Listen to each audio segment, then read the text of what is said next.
Welcome along to the deep dive. You know, this is where we try and cut through the noise, give you that shortcut to being, well, properly informed. We dig into all sorts of sources, don't we? Articles, research. Exactly. Pulling out those key insights, the surprising facts. Yeah, those nuggets you might miss. And hopefully make it, engaging along the way. Definitely. Right, so today we're getting into something really interesting. It's from Elaine Liskart's The Bloodstones of Power. A fantastic read. And what we really want to unpack is this origin story. It's about a friendship that just seems totally impossible on the surface. You mean the gnome and the dragon? Exactly. Yeah. This insignificant gnome, Jebeddo, and the colossal dragon, Cobaltwyrm. Yeah, how on earth did that friendship even begin? It seems completely counterintuitive. That's the question. It defies everything you'd expect. And it kicks off with a weird discovery and someone in a really, really desperate spot. A life or death situation, basically. Pretty much. So the story opens, and we meet Jebeddo, this gnome. He's twirling this small, transparent red stone. Okay. And he notices it's, like, slightly warm. And his very first thought is, I must show this to Cobaltwyrm. Which is just fascinating right off the bat, Yeah. because it tells you there's already a connection. He already knows her, trusts her enough to share this find. The source calls their bond an improbable alliance that would have baffled any observer. But for Jebeddo himself, it says this question had never once crossed his mind.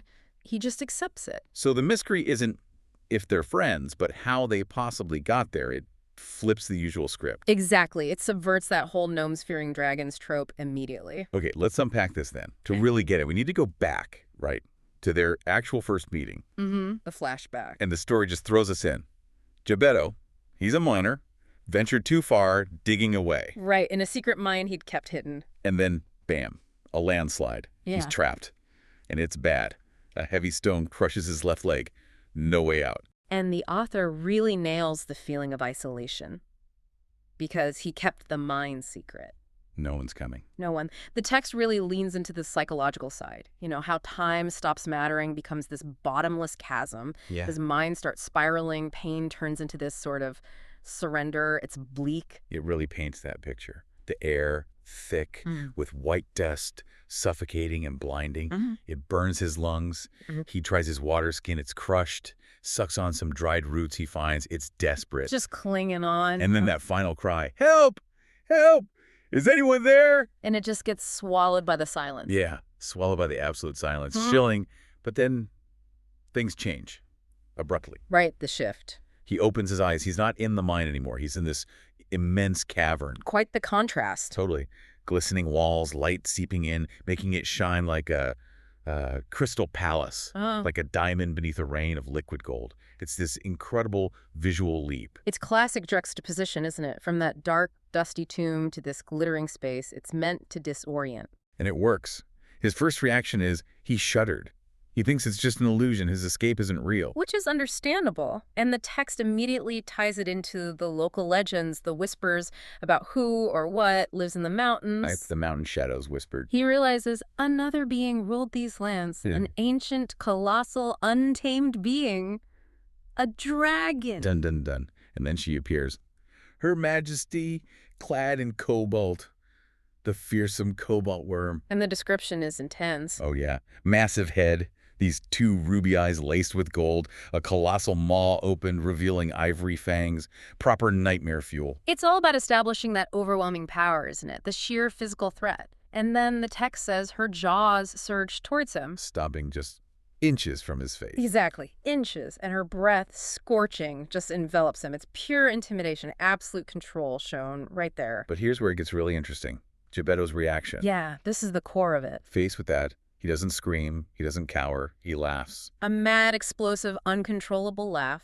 It's described as a burst of defiance hurled in the face of destiny. What a reaction. It's completely unexpected, and you could argue strategically brilliant, even if maybe unconscious, because how does the dragon react? She narrows her eyes. Right, and the source makes a point of saying this sound, his laughter, was something very, very few creatures had ever dared let escape before a dragon. So it completely throws her off, They changes the dynamic. Instantly, he's not reacting like prey. He's reacting strangely. It forces her to pause, to reassess. He's suddenly not just a victim. And Jebeddo himself can hardly believe it. He's thinking, no, this can't be. I must still be in the mine. Still thinking it's a dream or delirium. He even closes his eyes, trying to make it go away. But then Cobaltwyrm speaks, and that voice. Oh, the voice description is something else. A deep, ancient voice, an echo that vibrated through bones and twisted the very air. It's not just sound, it's physical. Exactly. Pure primordial power. And she immediately calls him out. You call me a trick. And then lays down the law with those questions. Who are you? Where do you come from? Do you not know that you are now in my domain, a domain where none enter and none find a way out? It's an assertion of total control, setting the stage for, well, not just being eaten. Precisely. It shifts to a different kind of encounter, a confrontation of wills, maybe. So Jebeddo, he's trembling, obviously, but he tries to talk his way out, starts with, there must be some mistake. I don't know how I got here, even adds, it certainly wasn't my choice. Which is bold, considering. But Cobaltwyrm just dismisses that. You are here by my will and my consent. How could it be otherwise? Okay, that's a key line. She brought him there, deliberately. It heavily implies it, doesn't it? It wasn't random. She chose to save him, or at least move him. Why? The story doesn't say yet, but it suggests something more than just hunger. Curiosity, perhaps. Interesting. So Jebeddo, sensing maybe an opening or just desperate, switches gears. Yeah. He goes for flattery, big time. He does, yeah. Smart move. He starts describing her cavern, her magnificent domain, as where beauty knows no bounds, where light dances on jewels worthy of the greatest legends. Laying it on thick. And then he says, I cannot believe that fate has brought us together without reason. Trying to find common ground, maybe? And it works. Surprisingly well. She actually laughs a warm, gravelly laugh. Wow. Calls him a charmer, acknowledges his talent for weaving words, his flowery speech. So she's not just brute force. She appreciates wit, intelligence. That's a huge reveal about her character. But then Jebeddo almost blows it. Yes. The treasure comment. He mentions her imposing treasure, and instantly her mood shifts. Eyes darken, she growls, my treasure, you covet my precious treasure. Classic dragon trigger point. And her chest starts to glow with that crimson glow. A real danger sign. But his save is just masterful. Really is. He doesn't back down exactly, but he pivots. The only treasure I see cannot be possessed. Ooh, nice. And then clarifies. She is the treasure, the unparalleled splendor, the true rarity, the most dazzling jewel. Brilliant. He reframes value itself. It's not about gold or gems, it's about her. It completely disarms that possessive, protective instinct. And the glow fades, just like that.